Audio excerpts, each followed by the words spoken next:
for being here. I just arrived to Canada last year, and I've been learning French, and I missed my French class this morning, so I can be here today, but the meeting I just came from was sort of bilingual, so I feel like I got my French in for the day. So I'm glad for that, but thank you for being here, and thank you, Rhoda and Monica, for inviting me and making this trip possible.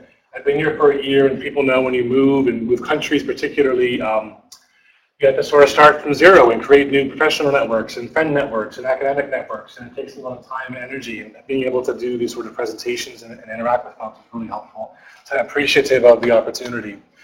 I want to start with a couple words of where I'm coming from in terms of the focus and terminology and my sort of perspective on the question.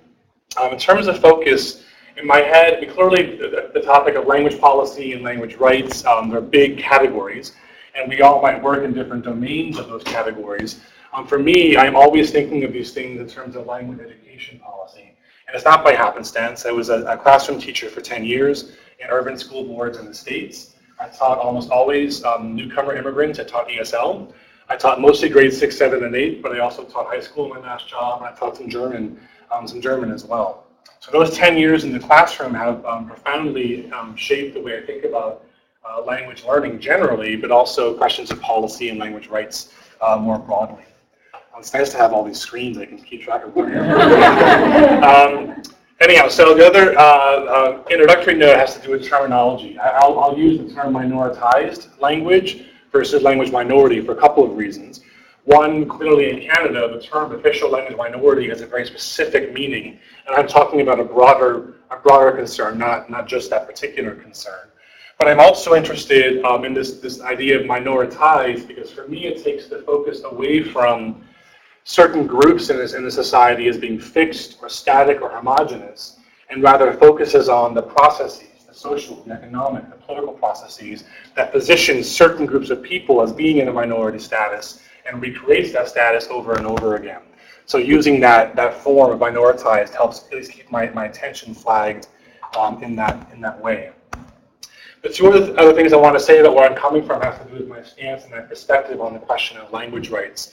I just said that I spent most of my professional and academic career, or life in the United States, and from that vantage point, the notion of language rights is extremely obvious. It's uncontroversial, and it's actually quite urgent.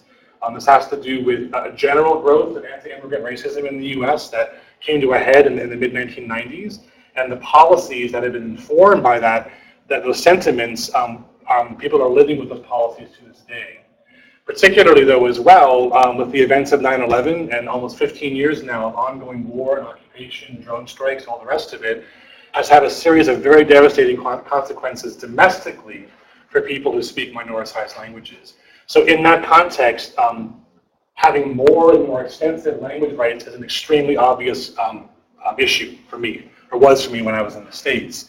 And yet in the academy, there is an ongoing and quite sharp critique of this notion of the legitimacy of language rights as a tool for realizing social justice for minoritized language communities. And that to me has been confusing and perplexing, and has really shaped my inquiry into this topic, particularly because the people who are in many ways the most vocal critics of language rights as a legitimate tool see themselves as progressives, as critical scholars, as people committed to social justice. I don't mean to impute their intention. That isn't the point of raising that, but it's simply to say it's that section of the academy that's right now the most critical of language rights as being viable or useful. And thinking that through and where that critique comes from has been important for me. But now that I'm here in Canada, it's only been a year, of course, but I have started to see the source of that critique in a different way, being in a place that has formal language rights and frankly quite extensive language rights, but in a particular way. So Hawk and Patrick have talked about this in terms of a racialized hierarchy of language rights that seems to be sort of unsatisfactory to me if we're genuinely concerned with social justice for all speakers of minoritized languages. So I want to give an example of what I'm talking about to make this quite concrete. I'm not sure this would have made news on the east side of the province, but last spring, the Toronto Catholic District School Board put through about $30 million of budget cuts. So for a board that size, it was a massive round of budget cuts. Staff layoffs both inside and outside the classroom, programs closed, even proposing to close whole schools. Within a week of that vote being taken, the head of the board of trustees, Mike Del Grande, proposed opening a new elementary school for the Catholic board that would have a number of concurrent language immersion programs. So for example, a child might take French immersion in grade 1, and Spanish immersion in grade 2, Chinese immersion in grade 3, and so on. But leaving aside the logistics of how that works in terms of staff and language learning and all that, the choice of languages that Del Grande proposed to me was very revealing of where we are in terms of language education and the question of rights in Canada. People should know that, as is common in Ontario, the Catholic Board has a long tradition of using the Heritage Languages program to fund after-school and Saturday programs in the languages of the communities who send their kids to the Catholic Board. So in Toronto, that means primarily Italian, Portuguese, Ukrainian, Polish. They've been offering these classes for a long, long, long time. And yet those languages were not on the list to be included in this new language immersion elementary school. French was, of course, because of its status in Ontario and federally, but the languages that Del Grande proposed were languages like Spanish and like Chinese, Mandarin Chinese. Those languages are also spoken widely as community languages in Toronto, but that wasn't the basis for his proposal. Rather, for him, these languages are important for students to be well-versed in so they can be competitive in the 21st century in a global marketplace. So shifting the conversation away from rights altogether to position some languages as valuable assets for students, while leaving heritage languages marginalized and continually marginalized in the board, and no mention whatsoever of First Nations, Métis, or Inuit languages at all. So that to me gets a sense of, I mean, I'm sure you all are familiar with this, but a better understanding of this hierarchy of some groups seem to be more entitled to rights than others, and the competition and conflict that creates. That to me is the source of these ongoing critiques of language rights as a legitimate way of realizing social justice in society for minority language groups. I think these critics are asking many of the right questions, but as I'll argue, they're drawing many of the wrong conclusions about what language rights could and couldn't do in society. So what I'll do in the talk today is these three things. I will explain in more detail what is my reading of this critique of language rights, and I'll spend some time laying out I think an alternative to that, which is a political economy framework to the rights question. Both of those things are in this chapter that Monica mentioned in the introduction. This book just came out in March, and it's one of the chapters in the book if you want to read more detail. In a presentation, you have to sort of give the highlights, of course, so you can read more there. And the last thing I'll do is give a tentative analysis of how this might apply in Canada. And I stress tentative and might and all the conditionals and all that. I've been here for a year. I've learned a whole lot about history and politics and society, but I'm sure I'll be corrected where I'm wrong in terms of assumptions or misunderstandings. So that I could spend the rest of the talk talking about the states, but that's not important for here. So I'll try to make some sense of this framework and more locally is the goal. So the critique itself. I'm talking about it as an increasing scrutiny, meaning more recent, but it has some historical roots as well. In this case, going back to a seminal article that Richard Ruiz wrote in 1984. I'm sure lots of folks in the room will be aware of this particular article. But in this piece, Ruiz identifies what he calls orientations to language and how they guide the policy choices that are or aren't available to us in society. He identified three: language as a problem, as a right, as a resource. I'm not going to define them. You can go back and look at the piece if you need some more background there. But I want to focus on the rights orientation, the way Ruiz frames it. It's important to understand the context in which Ruiz is writing. In southern Arizona in the early 1980s.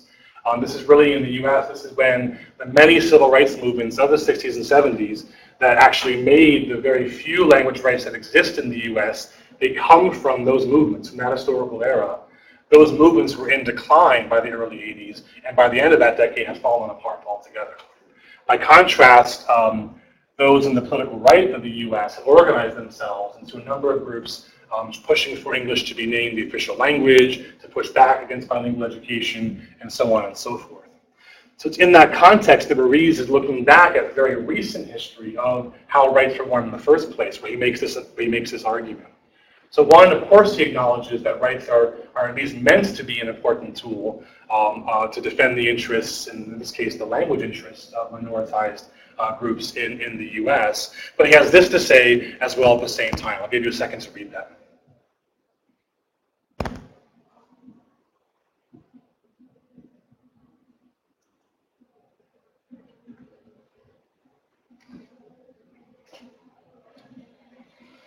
So what he does here is he picks up very common language used in legal and policy discourse in the US, and he acknowledges that these terms are used, particularly by the political right, sort of like dog whistles. They send a signal that the particular civil rights that are meant to be complied with or enforced are problems to get a base of people organized to overturn those rights. In that sense, he's accurate what he's talking about. But this conclusion he draws, though, that the use of these terms to codify rights is what creates confrontation, to me is a very important shift in explaining where does the backlash against bilingualism or bilingual education come from. And for him, it seems to be more about the policies, the language of the policies, and less about anti-immigrant racism itself as being the source. That's, to me, an important intellectual slippage that we'll see continues throughout these critiques. A second example is a relatively recent speech that Kenji Okuda gave at the American Education Research Association. It's a very prestigious lecture that's honored, given to someone as an honor every year. And Okuda himself, he's one of the most important psycholinguists in the U.S. He's very important career in bilingualism and bilingual education. So what he says about these topics really matters. In this particular lecture, he used the trajectory of his own career as a foil to understand the history of bilingualism and bilingual ed in the States. And when we got to the same particular period, the late 70s and early 80s, he had a similar argument to make, trying to explain the source of the backlash against bilingual ed and bilingualism. I'll give you a second to read this as well.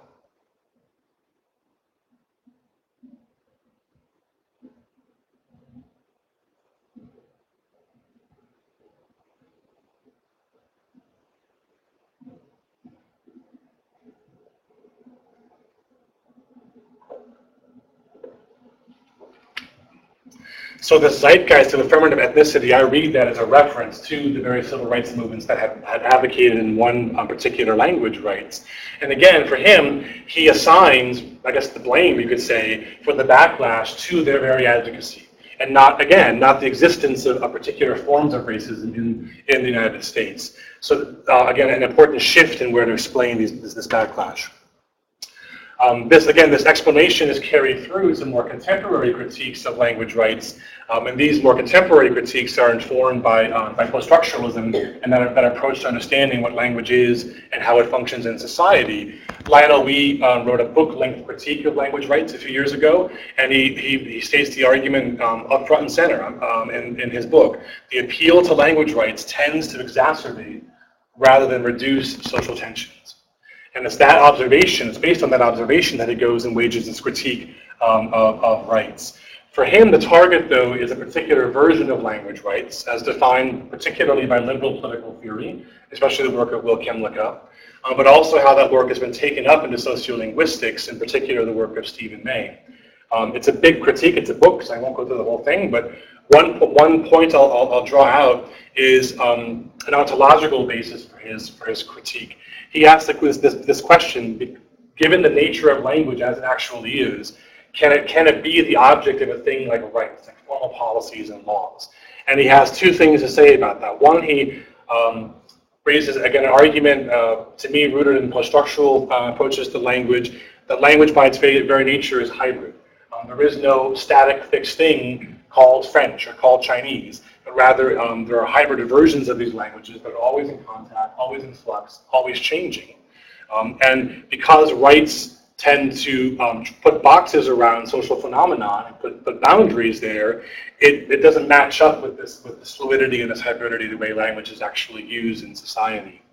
A second point has to do with what he calls the unavoidability of language, meaning that almost all human interaction is mediated by language, and there's no possible way for a particular right to capture all the variations of that interaction.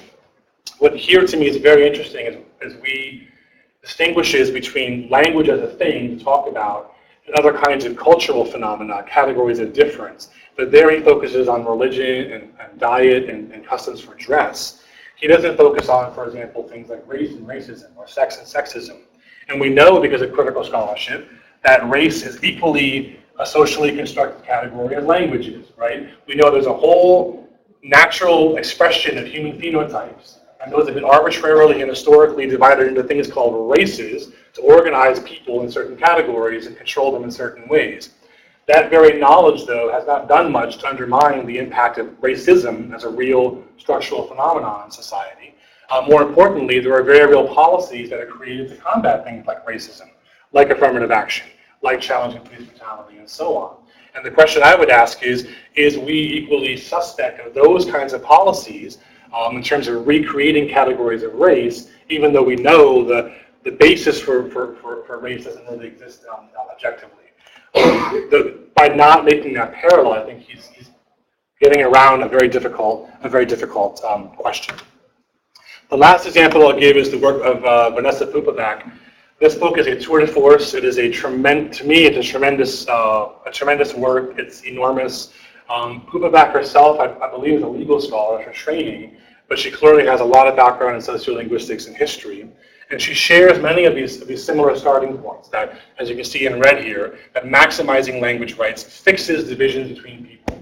So as soon as we label X or Y language as being the subject of rights, then we're recreating divisions between supposed speakers of X and Y language, which of course for her is a problem. But to me, the more interesting development in this argument, and one I'm more sympathetic to, frankly, is a critique she's raising of a more of an industry or a sector of the world organized around linguistic human rights, particularly as dictated by supranational organizations like the UN.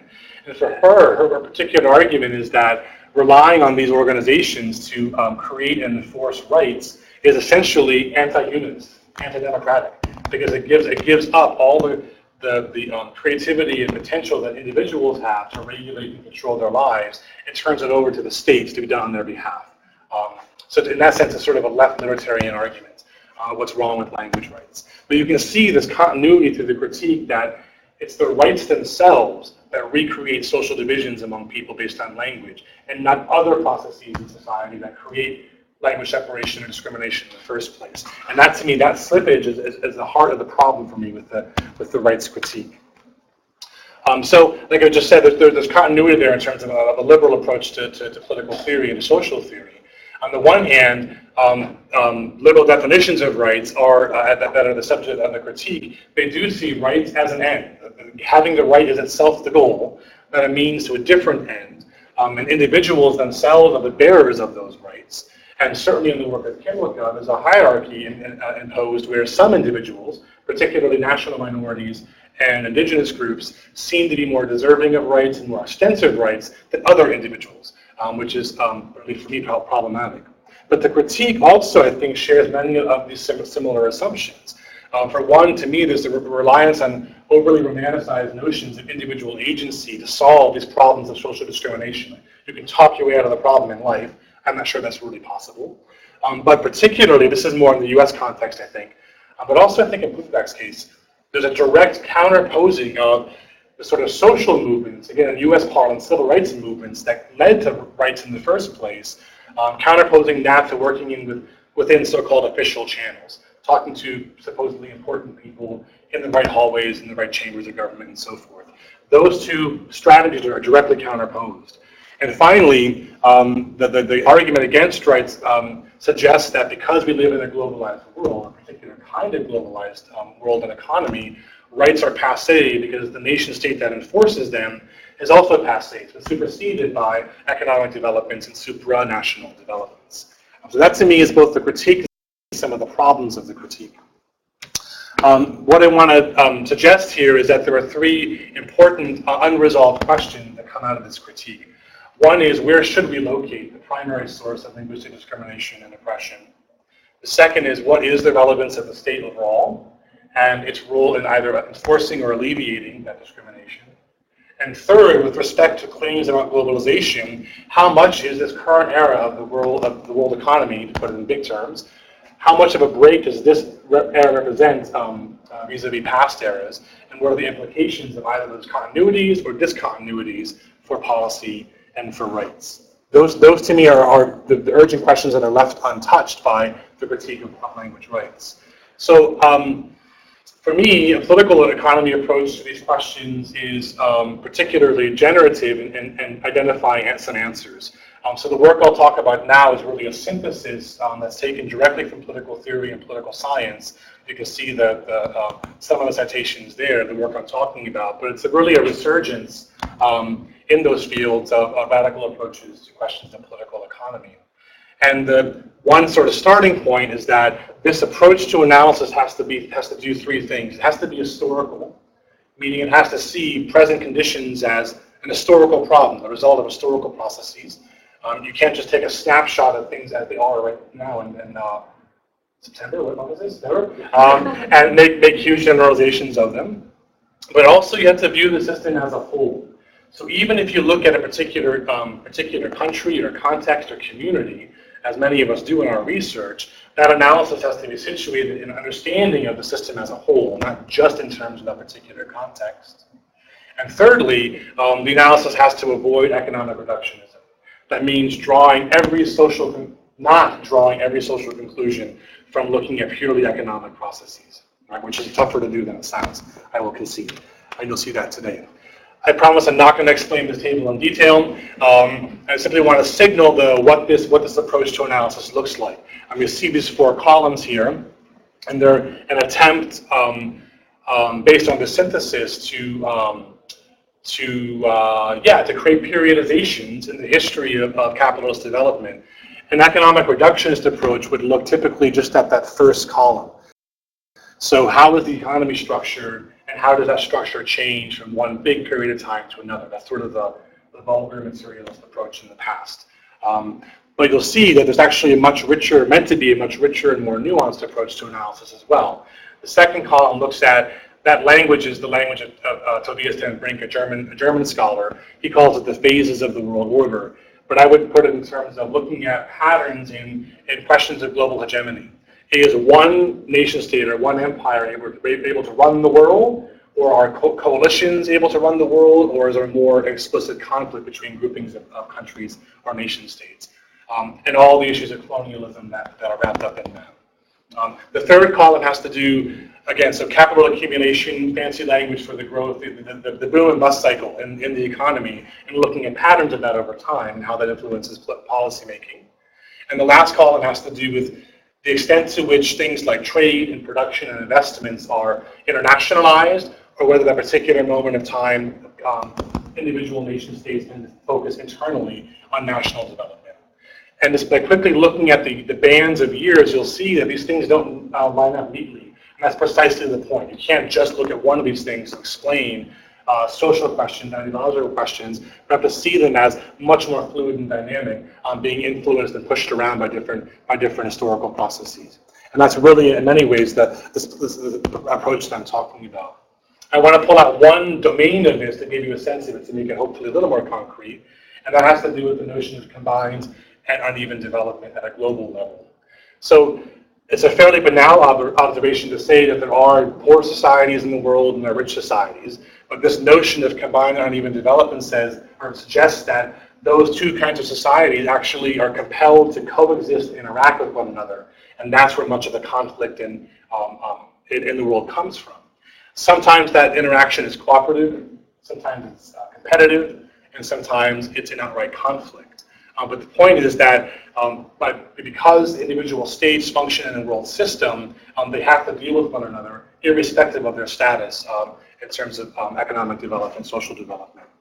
But this notion of uneven development exists both across nation-state lines, but within them as well. Which means that the state is, as a structure, the political structure, the social structure is continually recreated and reinforced as a tool to manage this interaction, both in economic terms purely, but importantly also in ideological and social terms. At an economic level, we can look at something quite simple as foreign direct investment. This particular period of time between 92 and 2006, this happens to be the window when many claims about rapid globalization have been made, that the globalized economy has superseded the nation state and so on and so forth. But we see, though, that FDI continues to flow in particular parts of the world. Upwards of 2/3 of it over this period of time continue to flow to North America, to Western Europe, and to East Asia.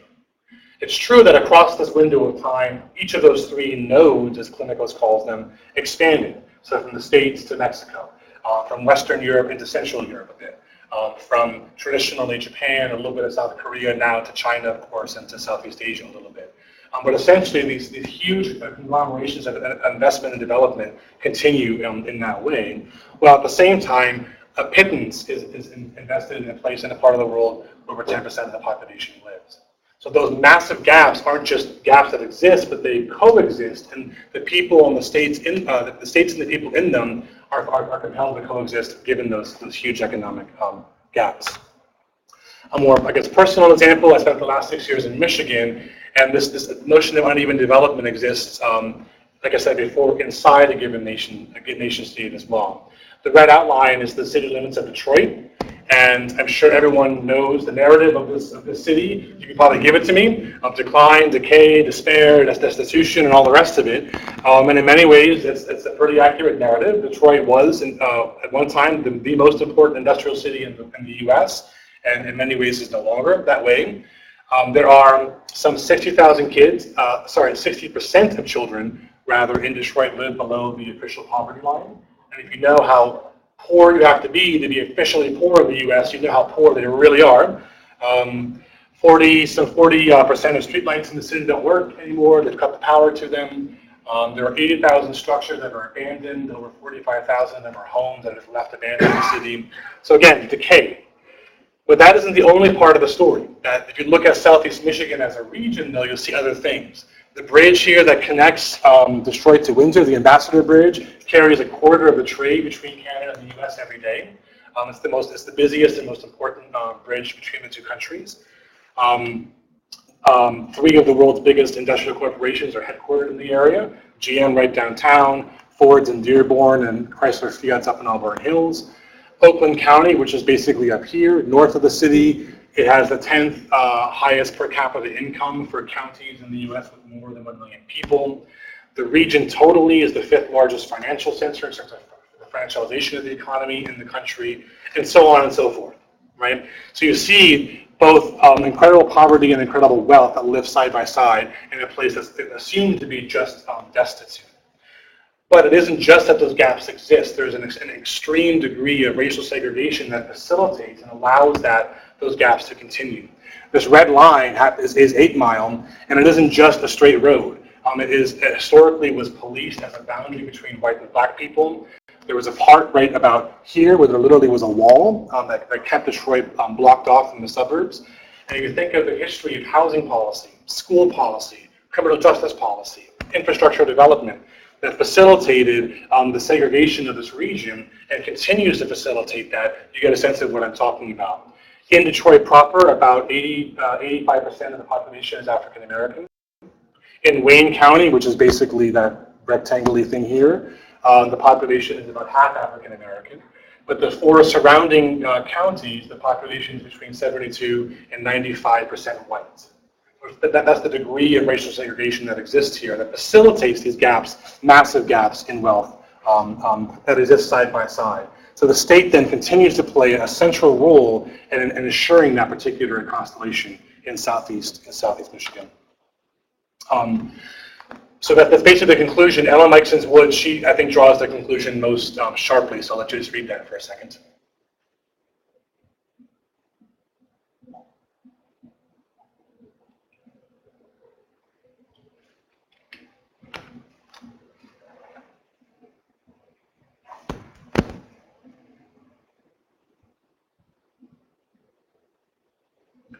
So the takeaway for me is that the state, and particularly the nation state, that particular form of state, isn't just a relic or a holdover from a past modernist era, or even a pre-capitalist era, as some argue, but rather it is a constitutive, fundamental feature of our society. And importantly, it doesn't come out in this quote, but in her overall argument, the conditions of accumulation that Meiksins Wood is talking about are as much social and ideological as they are economic, just to give a sense of this non-reductionist approach. So the last bit here, I'm going to take a risk. So, be gentle, be kind. And I'm going to try and apply this framework to give some Canadian examples to give a sense of what I'm talking about. So here we go. Sorry, so linguistic duality, the issue of ongoing settler colonialism, and then questions of the linguistic regulation of immigration. So if this general argument that's coming from political theory about the ongoing reproduction of a state is valid, then it means the reproduction of the Canadian state, well, that means that the conditions that have made English dominant get reproduced over time, irrespective of the formal language rights, the official bilingualism that exists. What has made English and Anglophones dominant within Canada, those social conditions get reproduced over time.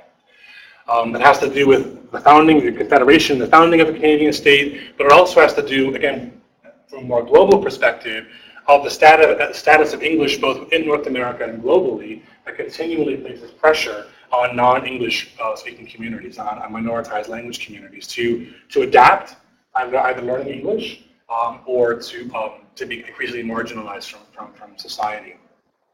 Part of this also has to do, I think, with and this comes from some of Monica Heller's work, from the economic restructuring of rural society that undermines the stability and the vitality of French as a language. So as resource extraction either dies out or shifts in different parts of Canada, the material conditions, the social conditions that give language a vitality are threatened or undermined, which challenges the language itself.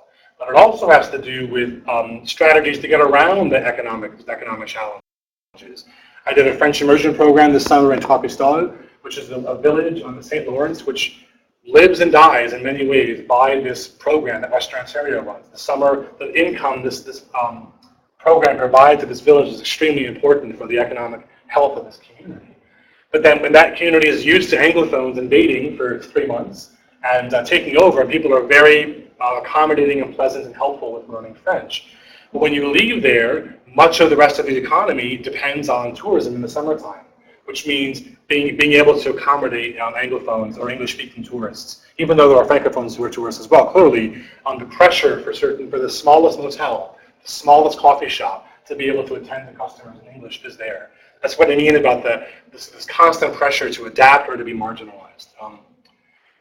For time, I'm going to skip the Courtois quote because it's a very complicated argument. But the general point here is that the ongoing pressure placed on French in Canada isn't simply about bad attitudes among Anglophones who don't like French or want to learn French or all those sort of things, but rather the way the state has been structured historically and the way it gets reproduced over time, but also changes to the economy that undermine important Francophone minority communities right across the country, which means there's an impetus to continue to demand more and more extensive rights both for the Francophone majority in Quebec, but also for minority communities across the rest of Canada. The second area I want to talk about has to do with First Nations, Métis, and Inuit languages, and using some of the work of Donna Patrick around questions of Indigenous transnationalism and urban indigeneity. And the argument, to the extent that I understand it, is that colonialism is not simply an historical phenomenon that is done, but rather it's an ongoing one that impacts First Nation, Métis, and Inuit communities, both in the north but also in the south.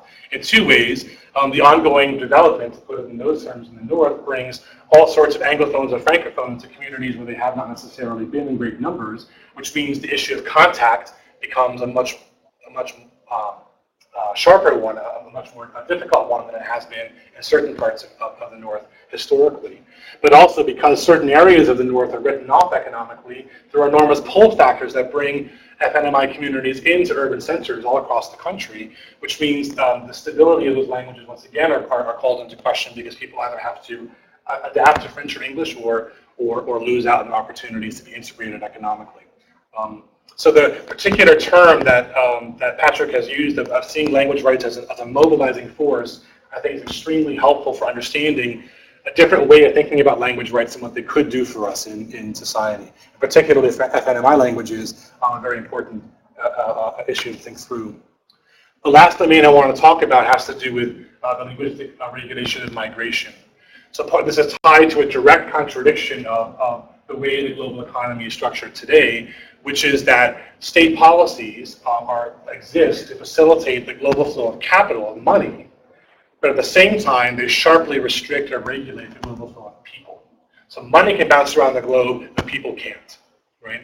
And this is where particularly language is used not simply as a reflection of that phenomenon, but in many ways as the leading edge, the cutting edge of doing that regulation, of doing that controlling. Heller has talked about it in terms of citizenship. She focused mostly on the issue of the immigration, the point system here in Canada, as a way of attracting the right kind of immigrant to the country who's either proficient or a native speaker of French or English. But again, my interest in language education in school has drawn me to these questions that about the way French is taught in the rest of Canada. Particularly, there's one study by Callie Maddy and Miles Turnbull a few years ago, looking at the extent to which they call allophone students, so English language learners in the rest of Canada, who are casually, subtly, or sometimes explicitly dissuaded from learning French, from actually accessing core French, even French immersion, until they've mastered English. And that at the school level, counselors saying, no, stick with ESL, not FSL for you, right? So even in a context where you have either immigrant children or the children of immigrants who want to learn French, they're denied that because of perceptions around their status as being English language learners. Certainly, the last piece of this is the ongoing marginalization of heritage and international language education in the province, that languages that are brought to Canada through issues of immigration and migration live on the sidelines of school in most provinces, funded sometimes, but even when funded, structurally set to the side, which sends a very clear message in terms of what languages count and what languages don't, that kids internalize, as we all know through that sort of research. So this is the last slide I'll talk about, and it's meant to directly counterpose a liberal approach to the rights question versus a political economy approach to the rights question. In the first instance, like I said before, a liberal approach views rights as the end, as the goal to achieve, and once it is achieved, it manages society as it exists, making small changes here or over there to facilitate or to ameliorate certain things, but ultimately keeping society the way it is.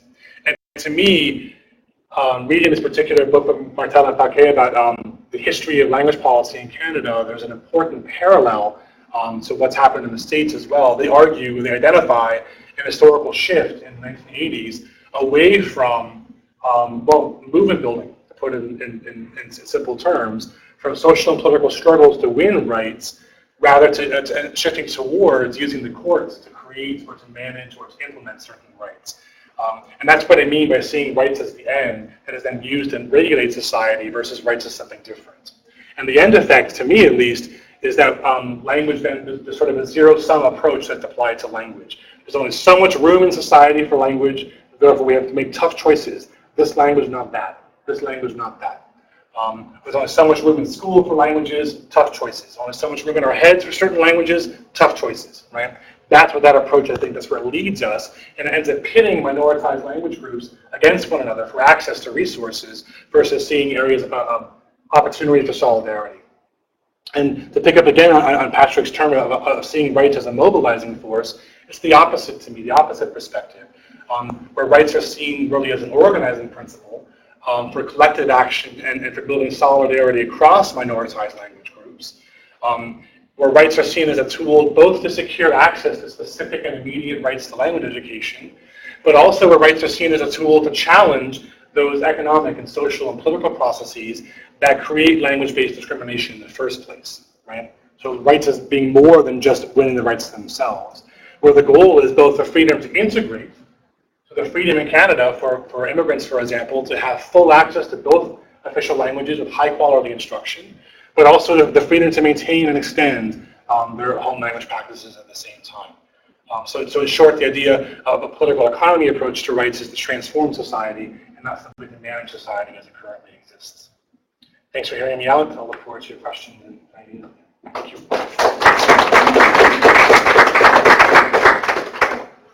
Thank you very much. So we have until 2:30 actually. So thank you for the talk. Very interesting. But I'll invite now people to ask questions, share comments. S'il y a des questions, des commentaires. If you want to grab a coffee while you're waiting for those. The water's great. Parched.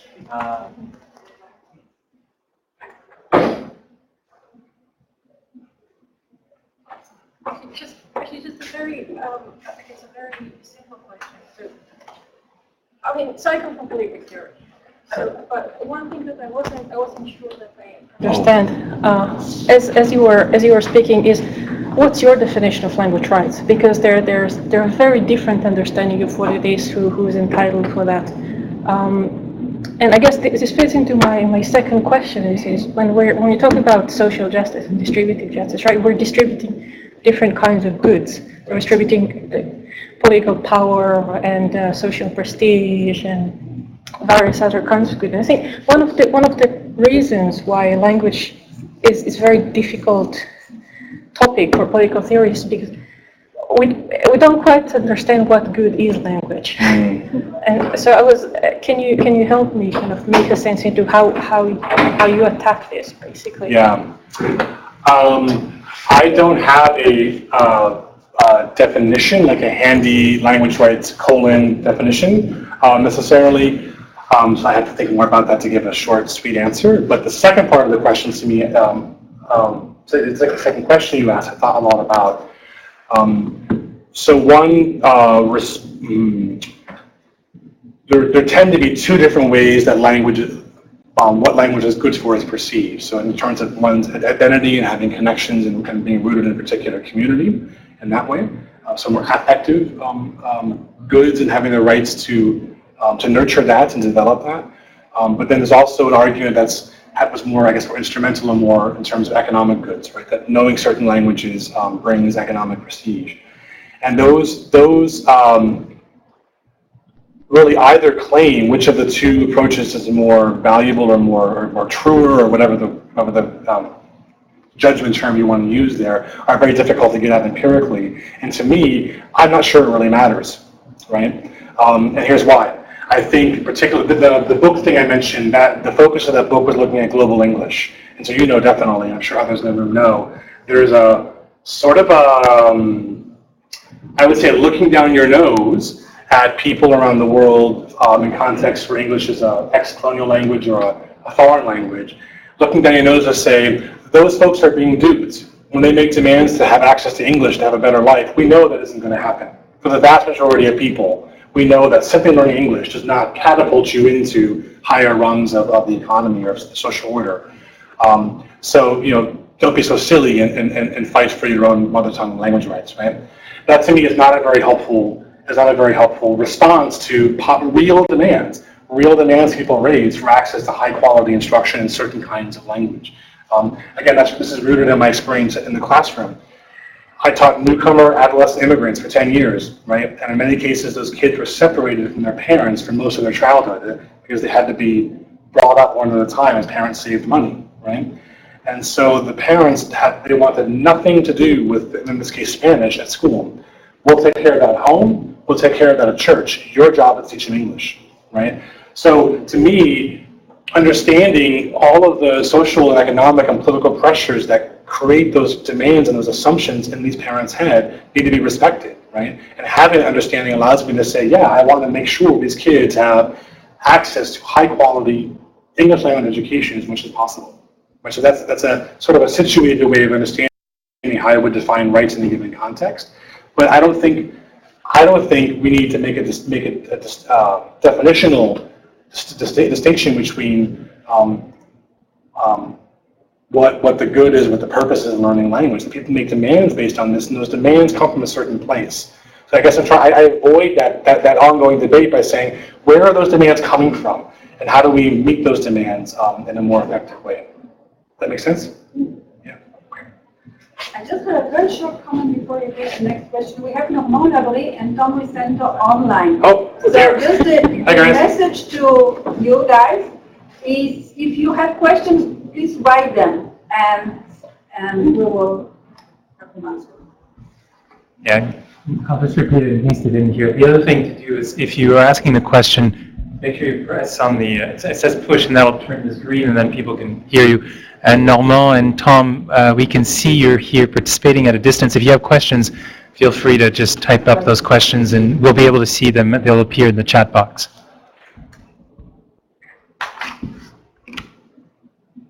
Any other questions?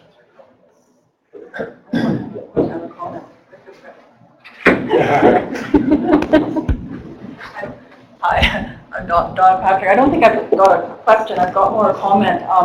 It's related to, I really liked your example with Twapista and the fact that you went to learn French and there's a whole local economy that's tied into the language policy, the language learning, which is linked to the language policy and the role of the state in actually legislating language, well, what we call language rights, you know, in played out in different ways. But thinking of Indigenous languages in Canada, the fact that they've been sort of excluded from that, I just want to, I mean, from the national policy, I just want to bring up the example of Nunavut, because I think it's really ties into that of the role of the state, and the role of the state in actually legislating official languages, and how that, the dialectical relationship then with the education policy, and the fact that now the schools are bringing more Inuktitut into their schools, what that does locally, and I've looked at this also, because I've did a lot of research in North Quebec and Nunavik and their language teacher training program for Inuit, or the Inuit teacher training program.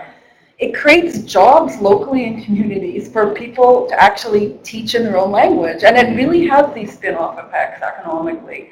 It actually creates people in curriculum development. It actually works for translation, interpreters. It expands in ways that might sometimes be even unintended and not really foreseen, but can really do something for the communities, not in those sort of economic terms of providing jobs, but also obviously in political terms and social and cultural terms as well.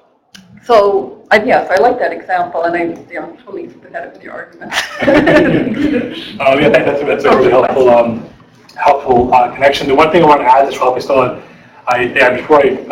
I've been reading Monica Hall's work for a long time, so I'm well aware of his argument about her argument of a shift away from political or nationalist-based claims to rights and more economic value and added value and symbolic value. But being there this summer was really fascinating because, well, certainly from the program side, it confirms her argument, right? That not only, I mean, the people, so it's run by Western Ontario, right? But all the people working in the program are, the director happens to be from the Gaspésie, but the others are all from that region, Bas-Saint-Laurent region. And they are committed for all kinds of reasons to that program. It's and the quality of instruction. I can't go on and more about this. It's an amazing program. If you don't know it, go. It's a tremendous program. But from that perspective, this idea of added value, symbolic value makes a lot of sense. But the folks who were there, almost all of us, our work was paying for it. Right? We were paying for it. So U of T, I used my startup money to go. There are federal workers who weren't bilingual enough, and so they were sent as a brush-up. There are folks who were FSL teachers. So all the reasons why we were there and who's paying the bill are tied back to these very language rights and where that comes from in terms of policy making in Canada.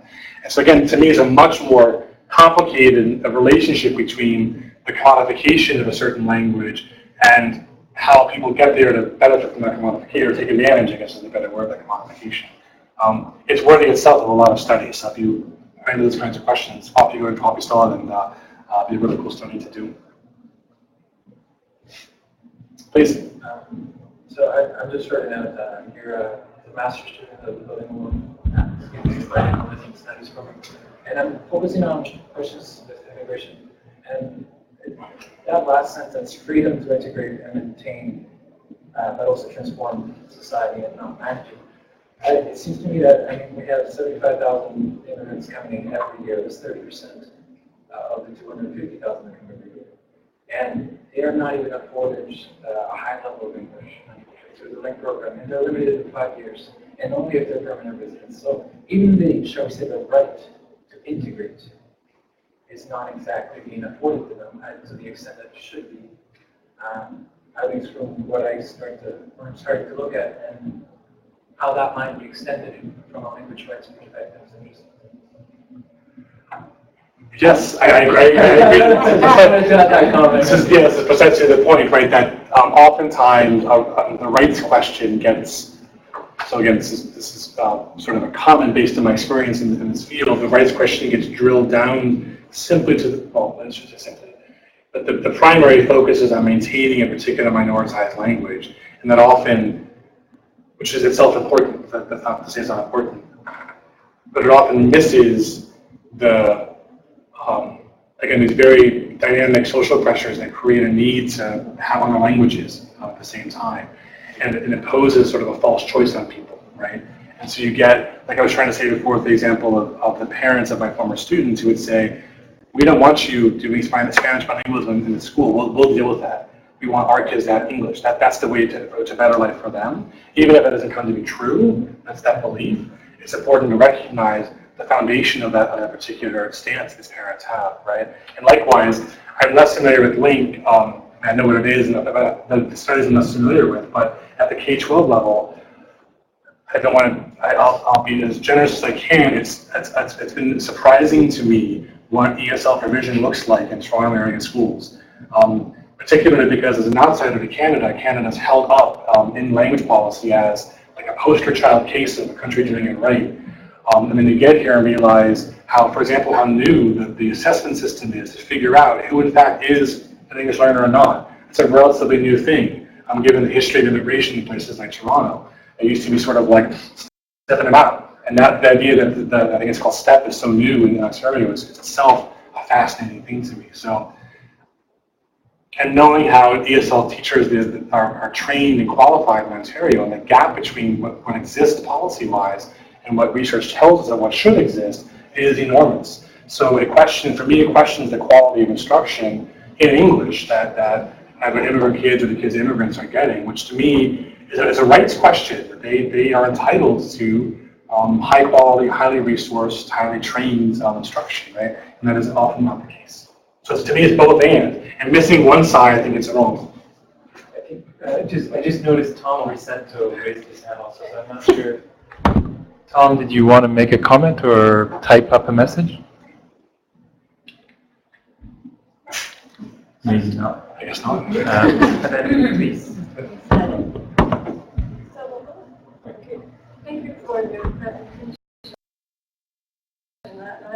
I find interesting the whole idea of a political economy approach to language rights. I still have to grasp what it is in terms of the concept that we use in language policy debates. But I would like to come back to the opposition between minoritized language and language minority. And sometimes you talk about minoritized language. Should we talk about minoritized languages groups or just minoritized language versus language minority groups or language rights? Because sometimes in the debates, whether you talk about, whether we go back to ACK, Patrick and all that, sometimes in the debate I find that people oppose those two. Yeah. And the problem should not be in the opposition. One should be maybe the result of the other, because what I tend to find is that when we frame Canada within this opposition, all of a sudden French become a privileged group, a privileged language. What about English? I mean, English is also an official language. English, there's the English-speaking minority in Quebec who is very privileged, but we never discuss English. We always focus on French, because I think that we take the solution for the problem, for the cause. I don't know if I framed this properly, but we look at what happened and then we reverse it and see it as the problem instead of the result, because French is also a minoritized language. All the time. It still goes on, you see? And so to me, my problem is how we constantly oppose those concepts, while I wonder if it is the right way to go about it. And for me, it's the whole idea that basically, in the end of the day, the question is, well, the problem is with the French. It always comes back to the problem is with the French. Why are these people having rights and we're not? And well, the thing is that how do we frame the problem to arrive to that kind of result? And of course, I would like to bring in the concept of state traditions and language regime, but I won't. But then I'll just leave it here. But this is my problem with that kind of conceptualization. Yeah. Well, we create binary opposition when I think that we shouldn't perhaps create those kinds of binary opposition. Well, I will say just very quickly about the state traditions. I think it actually is compatible with what I'm saying, is that the fact that states, their historical processes, traditions that are in place that are recreated, right? I think it's actually quite compatible. Yeah, I don't, so as I speak, I hear myself slip between using minoritized and minority, and that's the slippage, it's not an argument. That point way in the beginning of counterposing the terms, for me, isn't meant to counterpose the groups in the way you're talking about. What you just described, I completely agree with, and it's part of the point, to get away from understanding maybe the success we can call it, the outcomes, or the solution, the way you described it, of French language rights as being now the new problem. Mm-hmm. That isn't the point.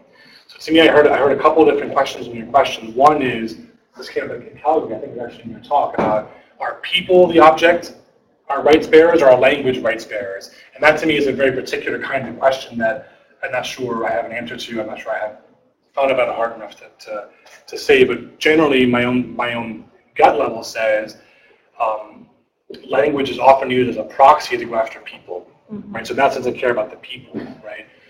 But what I was trying to get at by counterposing minoritized to minority was precisely what you just said. The processes that continue to reproduce certain people in a minority status are ongoing, right? So languages like French continue to be undermined, right? Because of English in Canada, because of Anglophones in Canada. And by saying minoritized is to indicate that the focus is on those processes, not on individuals who lucked out by being Francophone and all of a sudden have wonderful rights accorded or assigned to them. Do you see what I mean? Yeah. There's a question from Tom. Okay. Yeah, no, I can read it. Yes. Yeah. So Tom asked, I have a question following up on the points you responded to from Mayel, that I guess you would agree that the right of all consumers in rich or poor countries to have the best products at the cheapest price is justified, and we shouldn't look down our nose at the sentiments. Yet, we know this entails sweatshops, lack of labor rights in many places, in the world. So what's the problem with saying free markets are okay, whether what language parents want their children to learn in the US and Canada? Help me here syntactically. You have people supporting economic policies that benefit them, but have bad effects on many other people.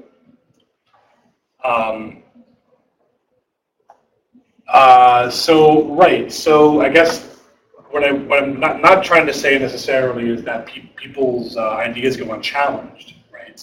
In terms of these particular claims on learning English or learning a certain kind of language will make their kids prosperous or their society more prosperous. That isn't necessarily the point. What I was trying to suggest by the looking down our noses is that we sort of dismiss what those very economic and social forces are that compel people to say, give me English. Forget our home language, forget our mother tongue language, forget that. So I'm not going to call individual scholars out, but think of the debates in sub-Saharan Africa where there are mostly European scholars who've arrived with their careers there, who say mother tongue education at all costs, at all times, and local communities saying no. We want English or access to English. I think that to simply dismiss those calls out of hand does a disservice to understanding what rights could do. So I'm not saying we simply respond to those calls, but with no objection or not trying to explain the very economic and social forces, but I think simply to say these parents misunderstand and their kids aren't going to have a better life because of English also, I think is too arrogant, I suppose, yeah. Maybe I can read Normand Lavalley's question. Can you see it? I can see it. Yeah. So linguistic rights, this is a question from Normand. Linguistic rights are often the result of political compromise codified in form of laws, regulations, administrative decisions, etc., which the court may then interpret and arbitrate. They necessarily correspond to political solutions responding to specific historical context. How do you see the connection between rights as a result of political compromises, which are by definition static, and the role of rights in the further transformation of society? Thanks, Simon, for that question. Even though I'm not sure you saw what I was bouncing around the screen, so I think I understood it. To me, it's tied to sort of evidence. So my understanding of where most language rights have come from historically is that they're tied to the existence of social movements that have organized and demanded them, right? And sometimes those social movements remain intact and powerful and able to continue putting pressure on, what's the term you use, putting pressure on these coalitions, compromises. These compromises that get made in official channels, and sometimes these social movements stop functioning altogether. So I'll use the U.S. as an example because I know that case much better. So a series of civil rights movements in the U.S., from Chicano civil rights to Puerto Rican civil rights to Native Americans, Asian Americans, make a series of demands, sometimes in fact using court cases, using the court system. So one of the most important language rights in the U.S. is in fact the result of a decision by the Supreme Court in 1974 in the U.S. But what got that particular question on the court's docket and what helped create social context and pressure in the U.S. for the court to rule in a particular way, I think is it's safe to argue that it's tied to the existence of strong and ambitious civil rights movements. By the time, though, we get to this period, this phenomenon, Armand, you're talking about compromises that get codified in certain ways in certain official channels, by the time that level of administration began to happen in the U.S., those various social movements had already declined quite badly. Or they actually entered into those official channels. So one section of all these civil rights movements, in fact, became part of the Democratic Party and part of then administering the government, right? So that very external pressure on these official channels had gone away. And it made it easier for those compromises and those fixed codifications to become the reference point and not, in fact, the social pressures from outside those official channels. So to me, the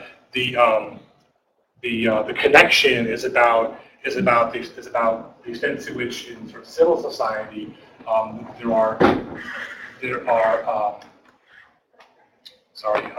whether in civil society there are the sort of social organizations and social movements that put those kinds of pressures on these official channels.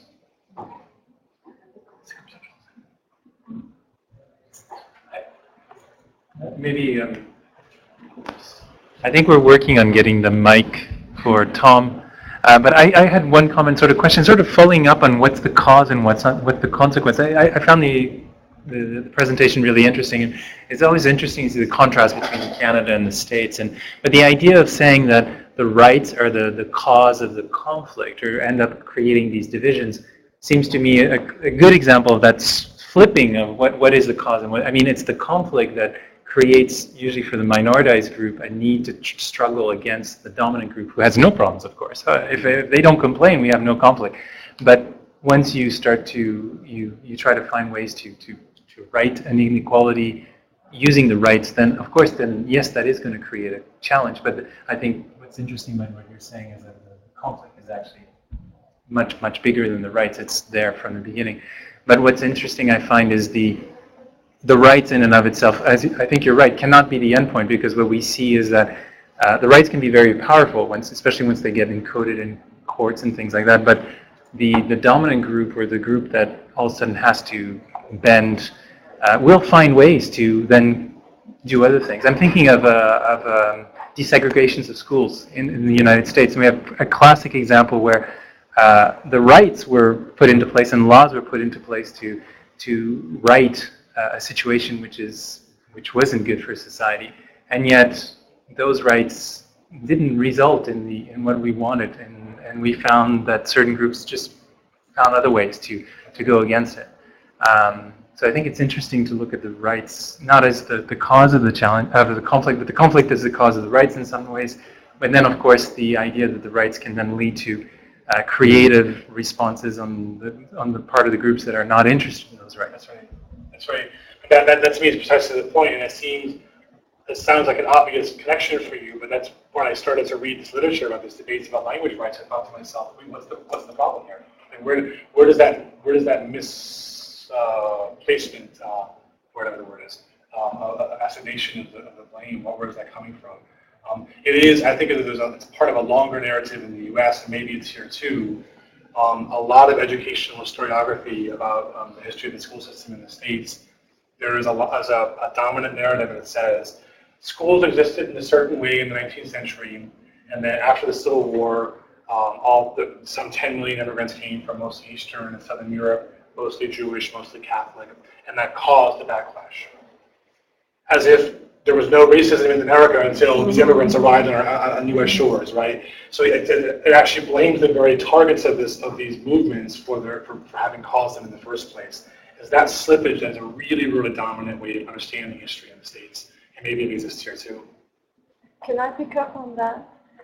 Sometimes I think that we have to. No, green. Okay. Sometimes I have the feeling that people have a problem with the word official language, not always the word right. Because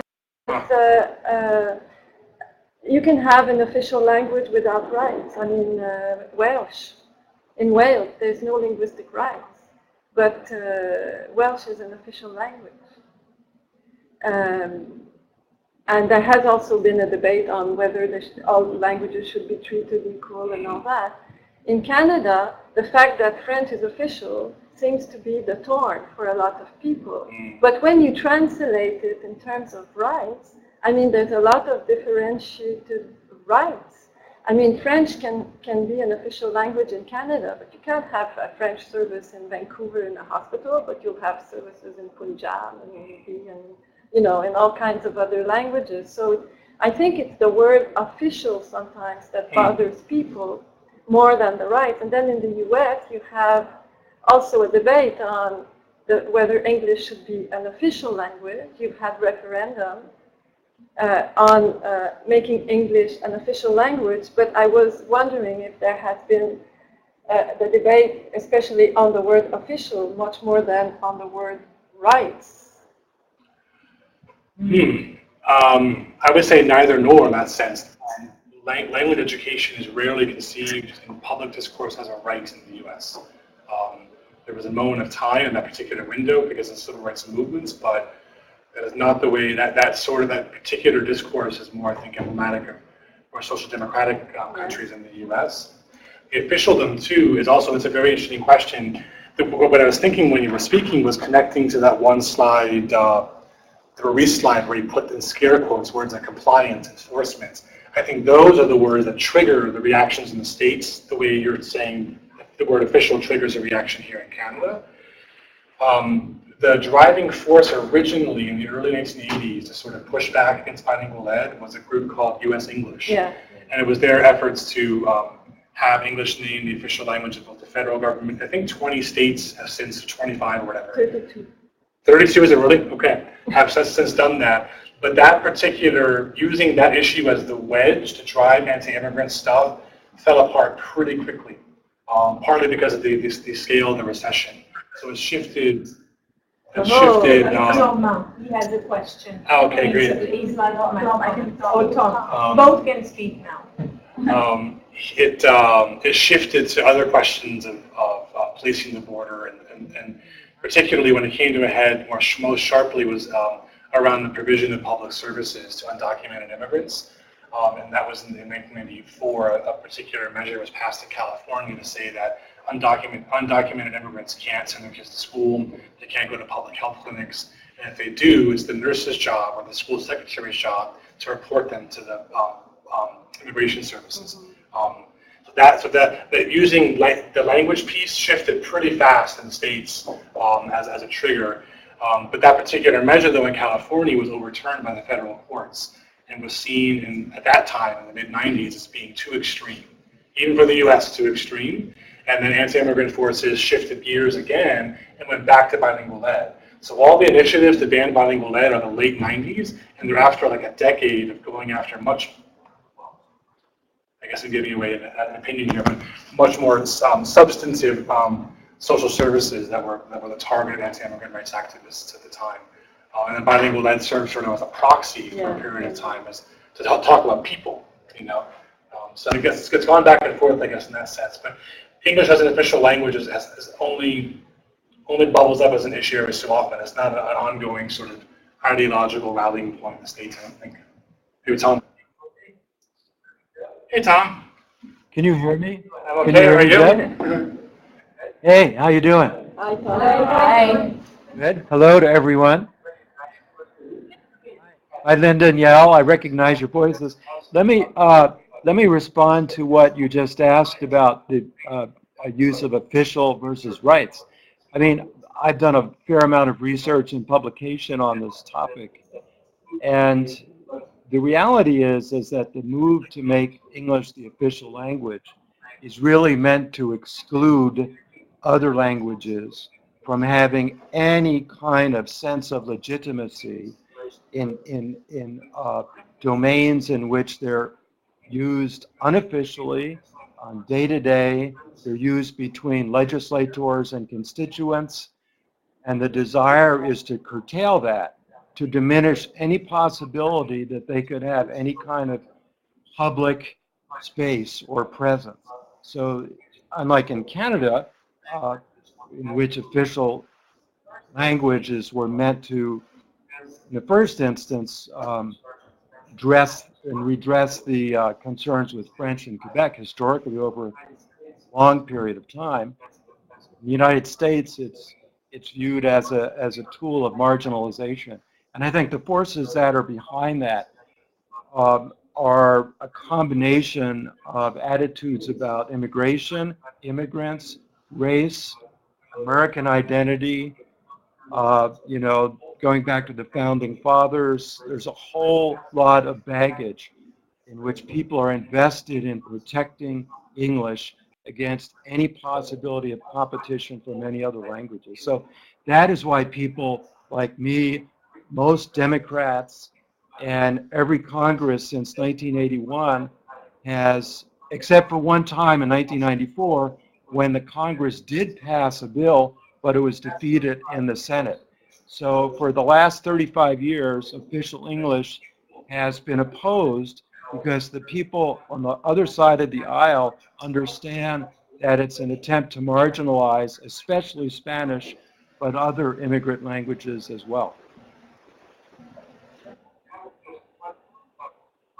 And Jeff, just one follow-up with the comment I made. I know my question came out a little bit weird. A problem I see is with what you said about, and I agree with you, that if parents want their kids to learn English or French or whatever, yeah, absolutely. But then there becomes this question of to what extent is the acquisition of individual desires, which is the hallmark of free market capitalism, and in some ways core aspects of liberalism. Where does that bump up against notions of rights and opportunities for minoritized groups to put up, let's say, policies which will enable them to develop a kind of community that might require some people to have to make compromises for a perceived greater good. And this is something which Weinstock talks about in the special issue of Language Policy, which we published. So there seems to be some trade-offs between saying, do whatever you want and buy the cheapest products. That's what capitalists say. You can buy a shirt for $20 in Walmart because people in China are making 5 cents a day. We can buy bananas from Guatemala for a cheap price because the people in Guatemala are getting very poor wages. And the same thing with the NAFTA and the lack of labor agreements. So there's this question of solidarity and rights, which can push up against sort of unlimited freedom to sort of have any kind of possible structure or social needs and wants that makes it very Darwinian in the worst sense, sort of survival of the fittest kind of outcome. What, we're not going to wrap up? Well, I wanted to give you the chance. We have about 5 minutes left. So, but if you wanted to make a final response to that, please. So, I mean, Yeah, yes. The short answer is yes. My sense is that again so I want to see how far back I want to go, because my understanding of where rights come from, civil rights, language rights come from, is tied to questions of social movements and movement building, and that to me is the source of resolving that tension you're talking about, Tom. So to me, by having to organize and make demands for either rights to access international languages like English, or to maintain minoritized languages in a certain context, in both cases, communities are confronting, like I was saying before, the very social and economic processes that put them in a marginalized place, position in the first place. And it's that experience of bumping up against those pressures that I think can be clarifying in terms of what people want to do with languages and with language education in their communities. I think that it's understand that dynamic relationship between rights as a tool, not as a to get somewhere else, versus rights as the end in itself, that helps get around that barrier you're talking about. I think I'll leave it there. Thank you. Okay. So I want to thank Jeffrey for the talk, very interesting talk, very generous talk, and very brave also, because we get the feeling that you're still trying out some of these ideas and as you adapt them to Canada, and I appreciate that you're using this space to test out these ideas and discuss them with this level of openness. I do want to thank everybody who has come today. I want to thank including the people who participated virtually. So thanks Normand and thanks Tom for participating. And I would like, we have the room until 2:30, so I'm going to unfortunately have to, we have 2 minutes, technically, don't rush too much, but we will be moving out. I invite you once again to come back to these forums, check the Self-Out website. I would like to thank the Language Management Interdisciplinary Research Group, which sponsored this talk. And finally, of course, I want to thank Jeffrey, who for his talk today, and wish everyone a nice day. And Oh, good, great. Wow, thank you.